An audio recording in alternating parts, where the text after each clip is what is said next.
एक साल पहले हमने भारत छोड़ो यात्रा की कन्याकुमारी। भैया माइक मत खींचिए।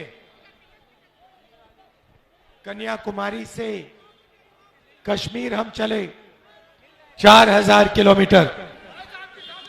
लक्ष्य था नफरत के बाजार में मोहब्बत की दुकान खोलने का।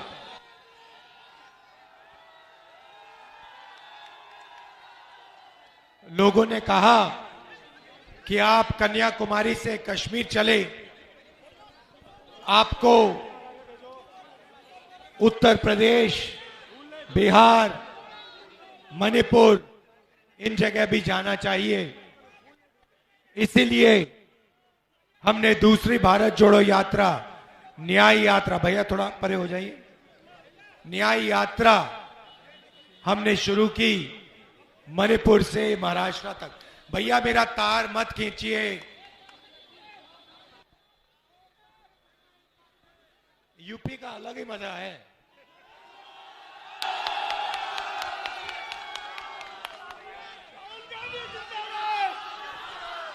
तो सबसे पहले इस स्वागत के लिए बहुत धन्यवाद। यूपी में जहां भी मैं देखूं पोस्टर मिलते हैं, बेरोजगारी, महंगाई और पेपर लीक।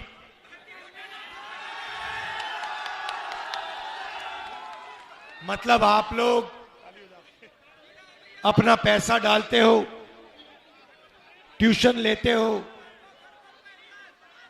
और फिर जब पेपर का समय आता है तो 1% लोग पहले ही पेपर ले जाते हैं, चोरी कर लेते हैं और आप देखते रह जाते हो। पिछले भाषण में मैंने कहा कि हिंदुस्तान में पिछड़ों की, दलितों की, आदिवासियों की 73% आबादी है। और आप किसी भी संस्था को देखिए, हिंदुस्तान के सबसे बड़े बिजनेसेस को देखिए, कोर्ट्स को देखिए, जुडिशरी को देखिए, मीडिया को देखिए, आपको ये 73% जो लोग हैं, इनके लोग इन संस्थाओं में कहीं नहीं मिलेंगे। प्राइवेट अस्पताल के मालिक की लिस्ट देखो, उसमें एक पिछड़ा नहीं मिलेगा। बड़े बड़े कॉलेजेस, यूनिवर्सिटीज के मालिकों की लिस्ट देखो, उसमें पिछड़ा, दलित, आदिवासी नहीं मिलेगा। बड़े बड़े ब्यूरोक्रेट्स की लिस्ट निकालो, उसमें पिछड़े, दलित, आदिवासी नहीं मिलेंगे। तो राज सिर्फ 2-3% लोगों का हो रहा है। आप लोगों को महंगाई, बेरोजगारी सहनी पड़ती है और ये जो 2-3% लोग हैं, ये मजे लेते हैं, अरबपति हैं, इनका हिंदुस्तान है। आपने राम मंदिर का इनॉग्रेशन देखा? उसमें आपको कोई पिछड़ा दिखा? उसमें आपको अंबानी जी दिखे, अदानी दिखे, अमिताभ बच्चन दिखे, और कौन दिखे उसमें आपको? कटरीना कैफ दिखी। और कौन दिखा? अमिताभ बच्चन दिखे, अदानी दिखे, अंबानी दिखे, देश के उद्योगपति केवल दिखे, मगर 53% वाला, 73% वाला, सॉरी, वहां पे कोई नहीं था। राष्ट्रपति आपकी आदिवासी है, उनको बाहर कर दिया। उनको कहा कि भैया तुम्हारी जगह नहीं है यहां पे, तुम राष्ट्रपति जरूर हो मगर राम मंदिर में तुम नहीं आ सकती। तो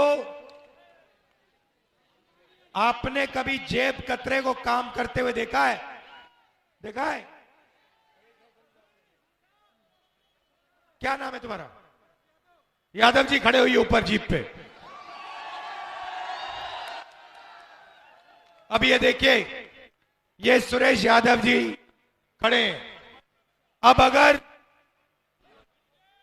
कोई चाहते हैं, कुछ नहीं होगा भैया, खड़े रहो, घबराओ मत, खड़े रहो, खड़े रहो, देखना चाहिए। अब अगर जनता, अगर कोई इसमें इसकी जेब काटना चाहता है तो सबसे पहले क्या करना पड़ेगा? हाँ, ओ भैया उधर देखो जरा, इधर देखना जरा, इधर देखो, उधर देख यार, उधर देख, उधर देख। पहले ये करना पड़ेगा, है ना? तो ये आपके साथ किया जा रहा है। देखो भैया पाकिस्तान, ओ देखो भैया चाइना, ओ देखो भैया राम मंदिर, ओ देखो भैया अमिताभ बच्चन, ओ भैया देखो कतरीना कैफ। पहले ये किया जा रहा है। उसके बाद क्या होगा? उसके बाद इसके पीछे आके कोई खड़ा हो जाएगा। जब ये इधर उधर देखेगा, ये उसका पीछे से फोन निकाल देगा। ध्यान उधर उधर कौन कराता है? नरेंद्र मोदी। पीछे से पैसा कौन निकालता है? अदानी, अदानी जी। और भैया तीसरा बंदा होगा, वो लाठी लिए यहां खड़ा होगा कि किसी ने कुछ उल्टा सीधा किया तो लाठी लगेगी। अमित शाह, सीबीआई, ईडी, ये ड्रामा चल रहा है आपके साथ।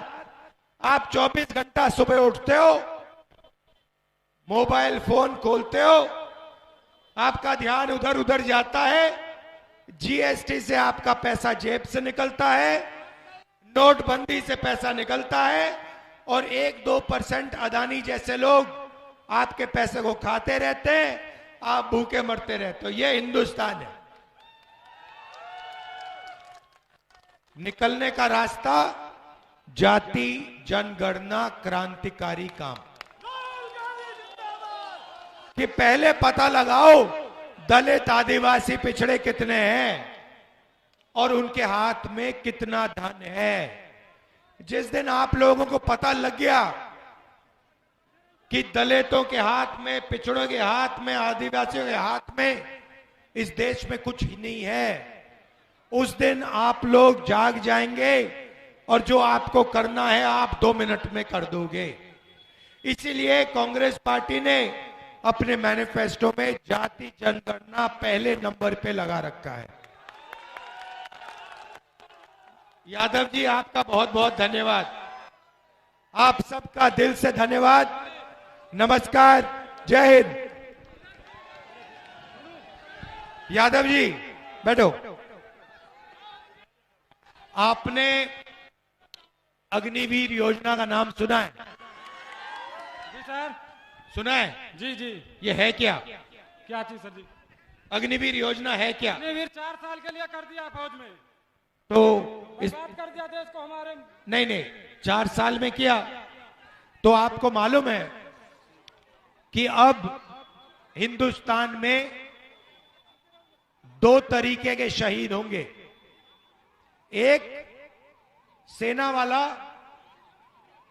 जब शहीद होगा उसे शहीद का दर्जा दिया जाएगा, और दूसरा जो अग्निवीर होगा,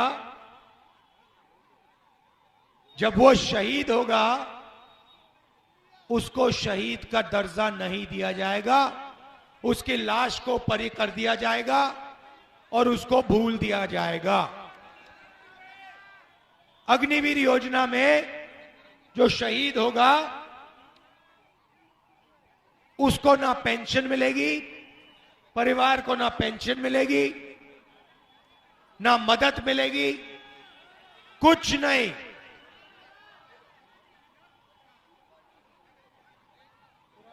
अग्निवीर कौन बनेगा?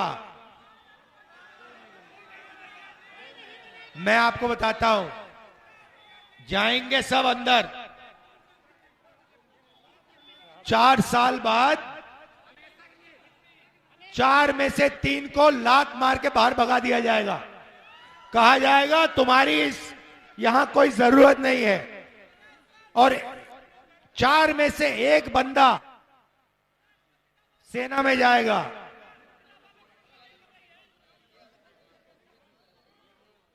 जो पैसा अग्निवीरों को मिलना चाहिए, सेना का बजट का पैसा, वो कहां जा रहा है?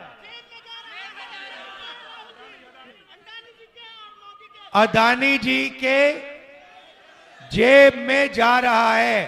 आप सारे हथियारों की लिस्ट निकालो, ड्रोन की लिस्ट निकालो, राइफल की लिस्ट निकालो, बारूद की, कारतूस की लिस्ट निकालो, सारी की सारी लिस्ट निकालो। आपको पता लगेगा कि अदानी डिफेंस को सारे के सारे डिफेंस के कॉन्ट्रैक्ट्स पकड़ाए जा रहे हैं।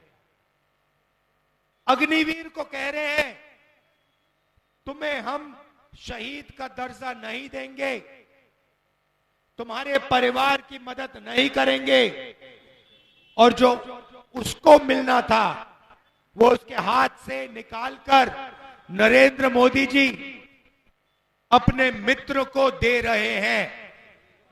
ये सच्चाई है। मैंने ये बात पार्लियामेंट में बोली, आपने भाषण देखा होगा। मुझे लोकसभा से निकाल दिया, मेरी सदस्यता रद्द कर दी। सुप्रीम कोर्ट ने कहा कि राहुल गांधी की सदस्यता वापस करो, तब मैं लोकसभा में जा पाया। मेरा घर छीन लिया, 2 साल की जेल दे दी। जब मेरा घर छीना, मैंने उनसे कहा ले जाओ, मुझे तुम्हारा घर नहीं चाहिए। मेरा घर हिंदुस्तान के करोड़ों लोगों के दिल में है। मैं आपको दिल से धन्यवाद करना चाहता हूं और आपसे कहना चाहता हूं, आप अपने हक के लिए लड़िए, आप खड़े हो जाइए। ये देश आपका है, 1% का नहीं है, आपका है, किसानों का है, मजदूरों का है, छोटे दुकानदारों का है, बेरोजगार युवाओं का है। खड़े हो जाइए, जागरूक हो जाइए, जो आपका है ले लीजिए। धन्यवाद। जय हिंद। राहुल गांधी, अखिलेश यादव जिंदाबाद।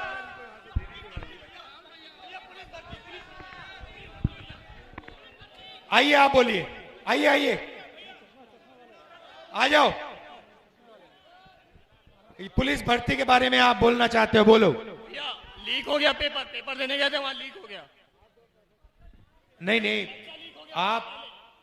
आप जनता को बताओ, आपने एग्जाम लिया, आपने एग्जाम लिया, तो आप जनता को बताओ कि आपने कितने साल कोशिश की। सुनो सुनो, आपने क्या किया, आपने कितना पैसा अपना डाला, आपने कितनी कोचिंग ली, और आपको कब पता लगा कि पेपर लीक हो गया? आपको क्या लगा दिल में, ये जनता को बताओ प्यार से। भैया पेपर 4 बार मैंने अटेम्प्ट किया था, तीसरी बार ही अटेम्प्ट करना था। दोबारा पेपर से 1 दिन पहले ट्विटर पर पेपर लीक हो जाता है। और जब आपने ये पैसा दिया, आपने ये मेहनत की, और जब आपने देखा कि आपकी मेहनत ट्विटर पे लीक हो गई, खत्म हो गई, तो आपको क्या लगा? भैया हम भी खत्म हो गए। कोई मेरा सहारा नहीं था भैया, पेपर लीक था भैया, कोई नहीं कर पाया। आप ही मदद करिए, हम सबके नायक हैं। तो ये है हिंदुस्तान के युवा की हालत। पेपर लीक बेरोजगारी, महंगाई, इन चीजों से इन चीजों का आपको सामना करना पड़ रहा है। आप सबका धन्यवाद, आपका धन्यवाद। नमस्कार, जय हिंद।